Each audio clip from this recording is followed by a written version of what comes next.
அவர் டெல்லிக்கு போனது ஒரு பெரிய ஒரு கேள்விக்குறி உண்டாக்கிது. ஓபிஎஸ்ட்ட வந்து அமித்ஷா கேட்டாராம், என்டிஏக்குள்ளே வரதுக்கு என்ன தயக்கம்னு கேட்டாராம். அது கேட்டால் நான் என்னங்க பண்ணேன், நானாக வேண்டான்னு சொல்கிறேன் என்டிஏல, எடப்பாடி சேர்த்துக்க மாட்டேங்கிறாரு, நான் என்டிஏல வரதுக்கு தயாராக இருக்கேன். இல்லை சார், என்டிஏல வரதுக்கு அமித்ஷா ஆசை இருந்தால் போதும், அமித்ஷா ஒத்துழைப்பு கொடுத்தா போதும். ஆனால் ஓபிஎஸ் அவர்கள் அதிமுகவுக்குள்ள சேரணும்னு பார்க்குறாரு. முதல் சாய்ஸ் அதிமுகவில் சேர்றது. ஓகே. ரெண்டாவது சாய்ஸ் என்டிஏல பார்லிமெண்ட் தேர்தல் மாதிரி ரெண்டுத்துக்குமே எடப்பாடி நோட் சொல்லிட்டாரே. ஓ, ஏடிஎம்கே வேண்டான்ட்டாரு, என்டிஏலையும் வேண்டான்ட்டார்.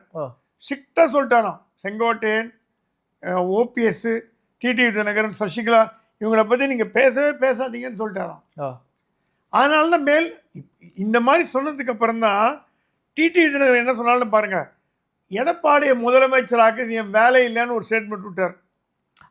அவர் முதல்வர் வேட்பாளராக இருக்கக்கூடாதுங்கிற ஒரு கோரிக்கை வச்சிருக்கார்.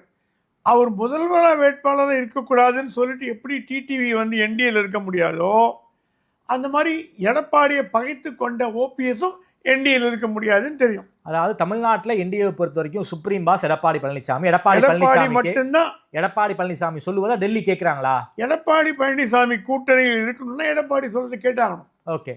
எடப்பாடி மீறி நீங்கள் ஒன்றும் பண்ண முடியாது. அவர் போயிட்டே இருப்பார், அவர் ஒன்றும் பண்ண முடியாது. ஸோ அமித்ஷா சொன்னாலும் என்ன பண்ணலான்னு சொல்லுங்கள், நீங்கள் சீனியர் லீடர், அதெல்லாம் எங்களுக்கு தெரியும். உங்கள் மேலே நாங்கள் எந்த புகாரும் சொல்ல, அப்பல் கற்றவர், ஏதோ ஒரு சந்தர்ப்ப சூழ்நிலை வெளில வந்துட்டீங்க.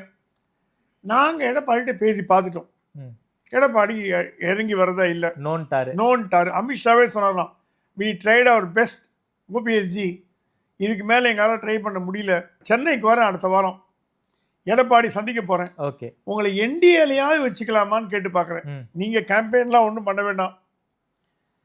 அவர் பாட்டுக்கு எங்கள் அணியில், தட் இஸ் அதிமுக அணியில் இருக்க மாட்டார், பாஜகவோட குரூப்பில் இருப்பார்.